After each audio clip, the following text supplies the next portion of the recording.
I think it could be perceived that you were being flip about bankruptcy or using it as a crutch. You want me to be sad? Like, am I supposed to be crying every 5 minutes? No, that's not my walk. And people are going to judge me. They're going to have an opinion. But guess who I stand for and I represent? All the people who have ever lost anything. Pinky is facing one of the most uncomfortable conversations of the Real Housewives of Atlanta Season 17 reunion after Andy questions her about filing for bankruptcy. The conversation immediately becomes tense because this is not simply a question about paperwork. It goes directly into Pinky's finances, her businesses, her investors, and the way she has presented her financial success throughout the season. Pinky, where do things stand with the bankruptcy proceedings? To be honest, at first, it was very embarrassing just because blogs be blogging. I'm sure everybody here can agree. I'm almost at the finish line, and I'm happy. It's like a rebirth, and I would do it all over again if I had to. The U.S. bankruptcy code is a tool, and I'm sure that there's some other ladies that'll probably do it in the future as well.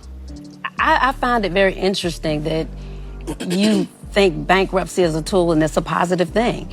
I mean, I know that you had investors that gave you $25 million. Those were African-American investors. And so, no, I had white investors too, thank you. Yeah, but you had plenty of African-Americans. Yeah, more white than black. So, and next. And it doesn't matter the color. It was institutional capital, private equity money. I get it, but I just do not take it lightly that it is this banner to a tool. It is a tool, and I'm going to tell you why it's a tool, because people really don't know the real story of what happened. Because I'm a professional, I protected a lot of people, and that's none of your business, okay? And I didn't ask. But you inserted and all yourself. You do is It could have happened to you. It could have happened to anybody. No, it couldn't happen to me because I'm self-funded. Let me teach you about business. You don't have to teach me. I'm very successful. I've been in business for 20 years. Okay, so win some more cases then if you're very successful. What cases did I lose? Okay, call Bobby Brown. Call Bobby Brown. Anyway, if I was a bad attorney, baby, I was with Bobby Brown for 8 years. I think he could have replaced me. You know anything about the restaurant business? Businesses what don't is the last profit past margin 3 years. for they don't radioactive last burgers? Past 3 years. So for me to be able to do what I did in a matter of 8 years and open up 14 locations and positively make money, making almost $20,000 to $30,000 a year, is very impressive. So nobody knows my walk. I don't judge your walk. You don't judge mine. All you do in this group is brag and give everybody your ideas. You damn right. If you got braggadocious, you need to pay your damn bills. Andy, you're the only person I ain't give an idea yet. And I'm sure Andy doesn't need another idea. Okay? You said bankruptcy is a tool.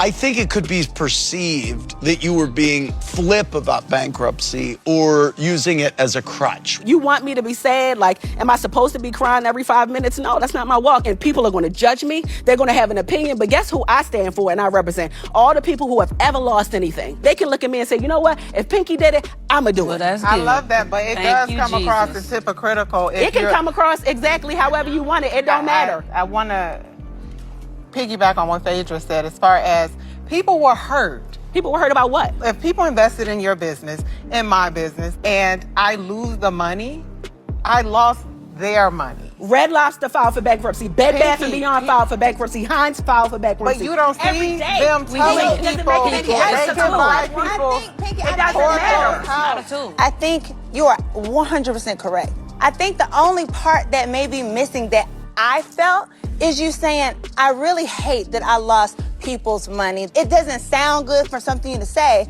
or feel good for you to admit that, but it's a part of it. I think y'all have a misconception because of what you see on social media. Every single store that I opened cost almost $900,000. Everything that I said that I was going to do with the money, I did. That wasn't my problem. My problem is I had the wrong people running my company, okay? We're going to have a history lesson. When white people file for bankruptcy, you know what happens? High five, great job, go start another business. But when a black person does it, you're a problem. You're a failure. Something is wrong. We're not saying that. Here where we It is very true, Pinky, 'cause we're I'm in not those talking rooms. to you from a business perspective. It might look lighthearted online, but I've been up with her through the night as she has cried and been upset about it and how it was going on. However she's presenting to social media, you know, she doesn't want them to see her cry. She's not doing that. But I know for a fact that I have sat there with this woman and she has been in tears about this and doing whatever she can in order to reverse it. Nobody wants to highlight their failures. What I do love about what you did, even with bankruptcy, yeah, at least you took that failure, and turned it into a lesson for multiple entrepreneurs, for people that, you know, look at bankruptcy as frowned upon. Angela was just filing for bankruptcy last season. And never did it. You know what I mean? And never did But I'm it. looking at it as a failure. No, don't Calm bring me down, up Bigfoot. because It's I okay. never did it. You That's know okay. why? You didn't have to You do want what to you know? wanted Thank to you. know. And here's the point I'm making. When I came into this friend group, I exposed all my failures. Yeah, you did. I opened the door to expose my failures. I didn't come in this group saying I could buy people's foreclosed houses. Two things while can be in true at the foreclosure. same time. So I don't what think it I'm can be saying true. is, Like what two I'm things can be saying true How at does your the same husband have time. money Listen, and let's your be very kids' clear. dentist I bills is filed on your for bankruptcy? Should I be shamed about that? No. Definitely not. That you could buy my And you foreclosed called me houses. Papa Absolutely. Smurf. After. And you said I was Mr. Clean. And you said I had a wife in the Okay. basement. After. I just want to say this really quick, Calm down, quick, get baby. Pinky. I'm going to Yeah, say I this. don't wanna do this And with I have, I've been involved in the restaurant industry through my ex, right? So I know how difficult it is. I understand all of those things. I think when you come on this type of show, I think where it just got a little confusing was, what is it? Are you good or are you not good? Do you have the means? Do you not have the means? I would not have gotten casted for this show if I didn't qualify on every single level. Let's be honest. Well, I don't think you have to. You don't have to turn in tax returns Well, to get this job. But it's called I'm a housewife. I mean, we don't check bank accounts. Maybe we should. All I'm saying is when you're a part of something like this, people are going to pick us apart with everything we say. I've been Without getting question. picked apart before housewives. I'm not Yeah. saying that you don't. When people have different opinions about it, I don't that care is- about people's opinions. That's okay, the difference. all right. I'll give you that. Andy keeps pressing Pinky for an explanation, but Pinky does not appear willing to simply accept the framing of the questions. She becomes increasingly defensive and tries to explain why she considers bankruptcy a financial tool rather than something that should automatically be viewed as a failure. That explanation creates another problem, because the conversation moves toward the people who invested money into Pinky's business. Once investors become part of the discussion, the issue becomes much bigger than Pinky's personal financial situation. The important question is what happened to the money involved, what expectations were attached to those investments, and what responsibilities Pinky had toward the people who trusted her business. Pinky continues defending her position, but Andy keeps bringing the conversation back to the financial questions. Instead of allowing the discussion to disappear behind arguments, he wants Pinky to explain the decisions that led to the bankruptcy filing. The conversation also turns toward the ownership structure of Pinky's business. Pinky explains that outside investors have an ownership interest, which creates another complicated part of the discussion.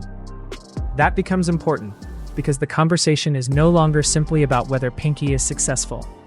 It becomes about how that success is structured, who owns what, and how investors are connected to the business. Phaedra also delivers one of the sharpest moments during the exchange when she talks about being self-funded. That statement is clearly meant to separate her financial approach from the situation being discussed around Pinky. Then comes the radioactive burgers comment, which adds a memorable dose of shade to an otherwise serious financial conversation. Pinky, however, does not simply sit there and accept the criticism. She continues defending her business decisions and pushes back against the way the situation is being presented. That is what makes this reunion exchange so interesting. Pinky wants to explain her side, while Andy wants direct answers. The more Pinky defends herself, the more questions appear. And the bankruptcy issue becomes especially significant because Pinky's public image as a successful entrepreneur is now being placed alongside a very different financial reality. The Real Housewives of Atlanta Season 17 reunion has therefore turned Pinky's business life into one of the biggest subjects of the reunion. Andy is asking the questions, Pinky is defending her decisions, and the conversation keeps expanding into investors, ownership, financial responsibility, and bankruptcy. By the end of the exchange, Pinky has made it clear that she does not see the situation the same way Andy and the other women do. But the bigger question remains, did Pinky's explanation actually clear things up? Or did the reunion raise even more questions about her business and the decisions that led to the bankruptcy filing?